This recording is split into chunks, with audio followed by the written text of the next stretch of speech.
अस्सलाम वालेकुम dear student. Basically आज भी हमारा टॉपिक है introduction to microbiology. Previous lecture में हम डिस्कस कर चुके थे इसकी बेसिक इन्फॉर्मेशन को। आज हम डिस्कस करेंगे इसकी कंसंट्रेशन को, उसके अलावा इसकी कॉमन माइक्रोब्स को। कॉमन माइक्रोब्स के अलावा हम डिस्कस करेंगे टाइप्स ऑफ माइक्रो ऑर्गेनिज़म को, और फिर हम टाइप्स ऑफ माइक्रो ऑर्गेनिज़म में डिफरेंस को डिस्कस करेंगे। आफ्टर दिन स्कोप ऑफ माइक्रोबायोलॉजी को बढ़ेंगे। अच्छा, तो हम सबसे पहले डिस्कस करते हैं इसके कंसर्न को कि माइक्रोबायोलॉजी में हमने इसकी लास्ट लेक्चर में बात की थी बेसिक इसकी डेरिवेशन की माइक्रोबायोलॉजी की, जो कि ग्रीक वर्ड से थी, और उसके अलावा हमने बताया कि इनके मीनिंग क्या है, स्मॉल और स्टडी ऑफ लाइफ। फिर हमने डिस्कस की थी इसके कुछ डेफिनेशंस, और सिंपल वर्ड्स में हमने क्या इसका बेसिक इंट्रोडक्शन दिया था माइक्रोबायोलॉजी का, हिस्ट्री और डिस्कवरी के बारे में बात की थी। आज हम डिस्कस करेंगे कंसर्न को कि माइक्रोबायोलॉजी की कंसंट्रेशन किसके साथ है, मतलब ये किस किस के साथ कंसर्न है। बेसिकली ये कंसर्न है फॉर्म के साथ, मतलब ढांचे के साथ, स्केलेटन की बात हो रही है यहाँ कि मतलब ये किसके साथ कंसर्न है, फॉर्म के साथ, उसके अलावा स्ट्रक्चर के साथ। अगर हम बात करें स्ट्रक्चर की, तो स्ट्रक्चर का मतलब होता है साखत। अब देखिए, इंटरनल स्ट्रक्चर्स भी होती हैं और एक्सटर्नल भी। फॉर एग्जांपल मेरी स्किन जो है ये एक्सटर्नल स्ट्रक्चर है, ये क्या है, एक्सटर्नल स्ट्रक्चर है। लेकिन अगर मैं बात करूं अपने स्टमक की, तो ये इंटरनल स्ट्रक्चर है। अच्छा जी, रिप्रोडक्शन से भी ये कंसर्न है। अगर हम रिप्रोडक्शन की बात करें तो रिप्रोडक्शन की फर्दर काफ़ी टाइप्स होती हैं, लाइक जैसे कि मेन इसकी 4 ये हैं, मेन 4 टाइप्स इसकी: sexual, asexual, gametes and offspring. After then है फिजियोलॉजी। अच्छा भाई, हम जिस्मानी तौर पर और केमिकल तौर पर जो एनवायरनमेंट में चेंजिंग लेके आ रहे होते हैं वो भी इसके साथ कंसर्न होती है। After then identification of microbes. Identification of microbes की बात की जाए तो हम जितने भी माइक्रोब्स या ऑर्गेनिजम्स होते हैं उनको ऑब्जर्व करते हैं अंडर लाइट माइक्रोस्कोप, और हम बता सकते हैं, हम फिर कह सकते हैं ये क्या है, ये पैरामीशियम है, ये क्या है, ये अमीबा है। हम स्लाइड्स के ऊपर आई थिंक सो सॉरी मेरे कहने का मतलब है कि अगर हम स्लाइड्स को अंडर माइक्रोस्कोप रख के ऑब्जर्व करें तो हमें इजीली आइडेंटिफिकेशन हो जाएगी माइक्रोब्स की। क्या है कि ये कोई बैक्टीरिया है, या ये कोई वायरस है, या ये कोई पैरामीशियम है। तो हमें उनकी शेप बता देगी ना कि ये कौन सा ऑर्गेनिज्म है। अच्छा, उसके अलावा हम डिस्कस करेंगे कॉमन माइक्रोब्स को। अगर हम बात करें कॉमन माइक्रोब्स की, तो कॉमन माइक्रोब्स बेसिकली होते क्या हैं।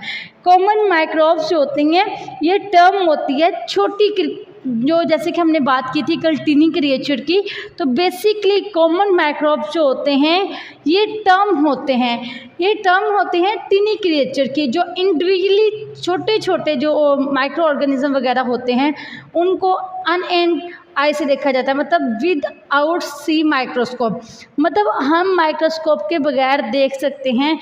कुछ ऐसे भी होते हैं और कुछ ऐसे होते हैं जिनके लिए हमें माइक्रोस्कोप का इस्तेमाल करना पड़ता है। लाइक जैसे कि हमने यहाँ कुछ कॉमन माइक्रोब्स को लिखा हुआ है। फर्स्ट ऑफ ऑल मैंने बात की बैक्टीरिया की।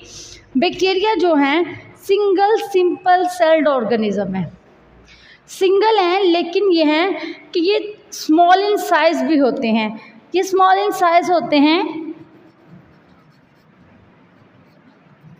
आफ्टर देन इनकी मेजरमेंट जो होती है वो माइक्रोमीटर्स में होती है।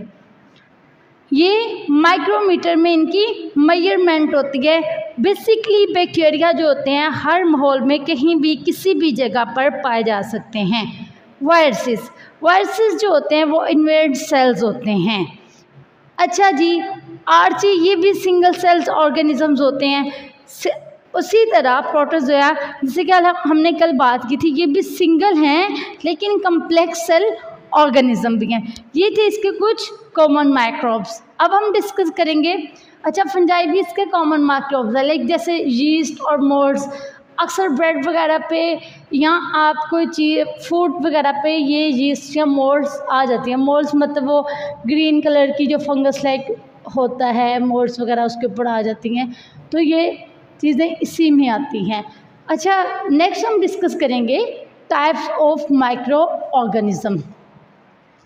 अभी तक हम पढ़ रहे थे कंसंट्रेशन और कॉमन माइक्रोब्स, अब हम डिस्कस करेंगे टाइप्स ऑफ माइक्रो ऑर्गेनिज्म। अगर हम बात करें टाइप्स ऑफ माइक्रो ऑर्गेनिज्म की, तो basically according to microbiology cellular world को डिवाइड किया गया है टू मेजर ग्रुप्स में। First is prokaryotic and second is eukaryote. अच्छा प्रोकैरियोट की बात करें तो ये वो ऑर्गेनिज्म होते हैं जिनको क्लासिफाई किया जाता है एज अ बैक्टीरिया। जैसे कि मैंने बात की, बैक्टीरिया जो हैं इनको सबसे पहले जब इनकी डिस्कवरी वगैरह हुई तो इनको छोटे जानवरों के तौर पर जाना गया। उसके बाद डेनिश साइंटिस्ट आए, उन्होंने कहा कि ये जो है बैक्टीरिया जो हैं ये कोई माइक्रो ऑर्गेनिज्म के ज़रिए इनको कोई माइक्रो ऑर्गेनिज्म है, कोई छोटा सा जानदार है। लेकिन आफ्टर देन एक फ्रेंच बायोलॉजिस्ट आए जिन्होंने इसको नाम ही बैक्टीरिया का दे दिया। मतलब ऑर्गेनिज्म है जो उनको क्लासिफाई किया जाता है एज अ बैक्टीरिया, जो कि स्मॉल इन साइज़ होते हैं।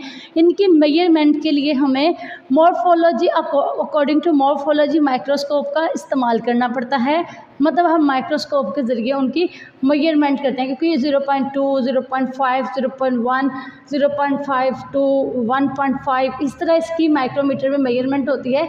तो हम कह सकते हैं कि ये जो ऑर्गेनिज्म हैं इनको क्लासिफाई किया जाता है एज अ बैक्टीरिया। ये स्मॉल इन साइज़ होते हैं, बैक्टीरिया की बात कर रही हूँ मैं। अच्छा यूकेरियोटिक्स क्या होते हैं? ये वो ऑर्गेनिज्म होते हैं जिनमें इंक्लूड होती है फंगस, आई मीन टू से फंजाई, प्रोटोजोआ एंड हेलिमेंट्स। अब देखिए फंजाई, प्रोटोजोआ को हम कल डिस्कस कर चुके थे। फंजाई हमें पता है यीस्ट और मोल्ड्स में आ जाती है। अब हम बात करें हेलिमेंट्स क्या होते हैं। हेलिमेंट्स वो वाले ऑर्गेनिज्म होते हैं जिन्हें हम इजीली देख सकते हैं। फॉर एग्ज़ाम्पल हम बारिश के बाद अक्सर देखते हैं छोटे छोटे वर्म्स वगैरह निकल आते हैं। इंसेक्ट्स की बात कर लेते हैं, बहुत सारे इंसेक्ट्स होते हैं जिन्हें हम आम आँख से देख लेते हैं। स्नेक की बात कर लेते हैं। ये सारी चीज़ें हेलिमेंट्स होती हैं। उसने साथ ही लिखा एज वेल एज ह्यूमन, मतलब वो बता रहा है जैसे इंसान को देख सकता है, इस तरह कुछ हेलिमेंट्स भी होते हैं यूकेरियोटिक्स में जिनको हम आम आँख से देख सकते हैं। ये थी types of micro organism. Basically type of micro organism की अगर बात की जाए तो ये सेलुलर वर्ड से डिवाइडेड हुई हैं, जो कि मेजर ग्रुप्स में आगे डिवाइड हुई। मेजर ग्रुप दो हैं, प्रोकैरियोट और यूकेरियोट। प्रोकैरियोट को ऑर्गेनिज्म को क्लासिफाई किया गया है on the base of bacteria. Eukaryote को fungi, protozoa, helminth as well as human के तौर पर क्लासिफाई किया गया है। अब हम डिस्कस करेंगे इनकी डेफिनेशन को। अब अगर हमें जब तक डेफिनेशन का पता नहीं होगा हम सही से उस चीज़ को डिस्क्राइब नहीं कर पाएंगे। अच्छा अगर हम सिंपल वे में इसके डेफिनेशन की बात करें तो प्रोकैरियोट्स जो होते हैं ऐसे ग्रुप्स होते हैं ऑर्गेनिज्म के जहाँ सेल मेम्ब्रेन की कमी होती है। मैं सिंपल वर्ड्स में कहूँ तो न्यूक्लियस की कमी होती है। अच्छा भाई बात करें यूकेरियोट की, ये प्रोकैरियोट था और ये यूकेरियोट है। यूकेरियोट्स ऐसे ऑर्गेनिज्म होते हैं जहाँ सेल होता है या यूँ कह लें वेल डिफाइंड न्यूक्लियस होता है।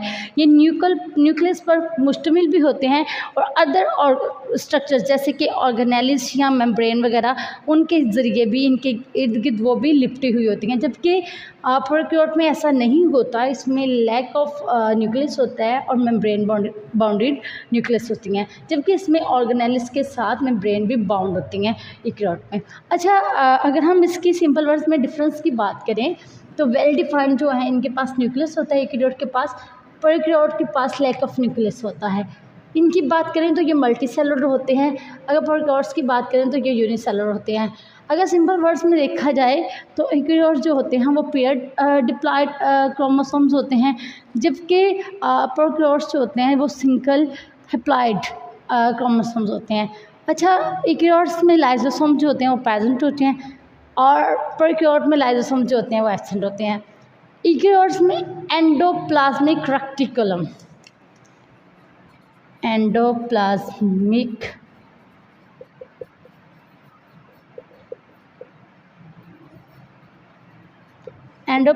Reticulum are present, but prokaryotes में ये एब्सेंट होती है, इसमें ये प्रेजेंट नहीं होती। आफ्टर दैन डिस्कस करेंगे हम स्कोप ऑफ माइक्रोबायोलॉजी। देखिए, स्कोप किसी चीज़ का भी हमें पता होना, जब हम किसी चीज़ को पढ़ रहे हो तो हम उसका स्कोप भी इल्म होना चाहिए कि इसका स्कोप क्या है। बेसिकली अगर बात की जाए स्कोप ऑफ माइक्रोबायोलॉजी की, तो बायोलॉजी में या साइंस में या माइक्रोबायोलॉजी में इसका बहुत ही मेजर रोल है। लाइक जैसे कि स्कोप ऑफ माइक्रोबायोलॉजी में फर्स्ट ऑफ ऑल देखें तो स्टडी ऑफ ऑर्गेनिज्म के पॉइंट ऑफ व्यू से अगर मैं बात करूं तो मैं कह सकती हूँ, if we discuss about scope of microbiology then we can say that the study of organism that are not visible to the naked eye. मतलब हम ऐसे ऑर्गेनिज्म की बात करें जिन्हें हम सिंपल आंख से नहीं देख सकते, लाइक बैक्टीरिया। हम बैक्टीरिया को सिंपल आंख से नहीं देख सकते। अच्छा, उसके बाद वायरस, बैक्टीरिया, फंगस, ये सारे के सारे कंसीडर किए जाते हैं स्कोप ऑफ माइक्रोबायोलॉजी।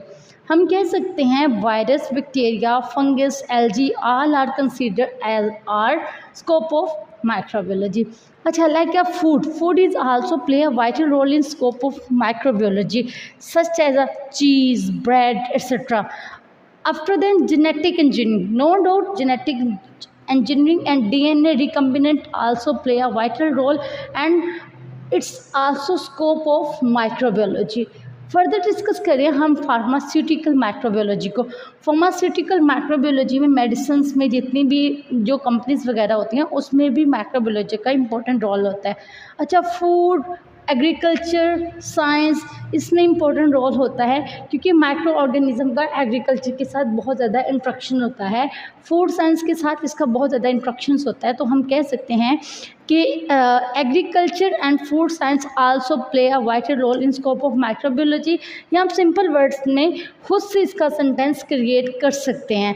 अच्छा, ह्यूमन्स एंड एनिमल की जो डिजीज़ वगैरह होती हैं उनकी डीलिंग में भी माइक्रो ऑर्गेनिज्म का बहुत ही इम्पोर्टेंट रोल प्ले होता है। आफ्टर देन इम्यूनोलॉजी, ये भी माइक्रोबायोलॉजी के स्कोप में आता है। क़ुव्वत मदाफ़त की हम बात कर रहे हैं। हर इंसान की जो बॉडी की क़ुव्वत मदाफ़त होती है एक पर्सन से अलग होती है दूसरी पर्सन की।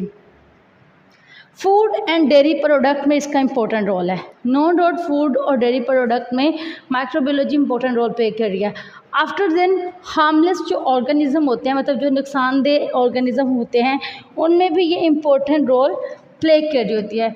फर्दर इंडस्ट्रियल माइक्रोबायोलॉजी, हाँ, इंडस्ट्रियल जो माइक्रोबायोलॉजी है वो भी हमें बता रही होती है कि यहाँ माइक्रो ऑर्गेनिज्म जो कि प्रोडक्ट वगैरह बना रहे होते हैं, लाइक एंटीबायोटिक्स बना रहे हैं, वैक्सीनेशन तैयार हो रही है, स्टीराइड कोई बन रहा है, अल्कोहल्स बढ़ रहे हैं, अदर सॉल्वेंट्स या विटामिन वगैरह हो गए, या हम यूँ कह लें इमाइनो एसिड्स हो गए, एंजाइम्स हो गए, ये तमाम की तमाम चीज़ें इंडस्ट्रियल माइक्रोबायोलॉजी में आ जाएंगी जो कि वाइटल रोल प्ले करती हैं स्कोप ऑफ माइक्रोबायोलॉजी में।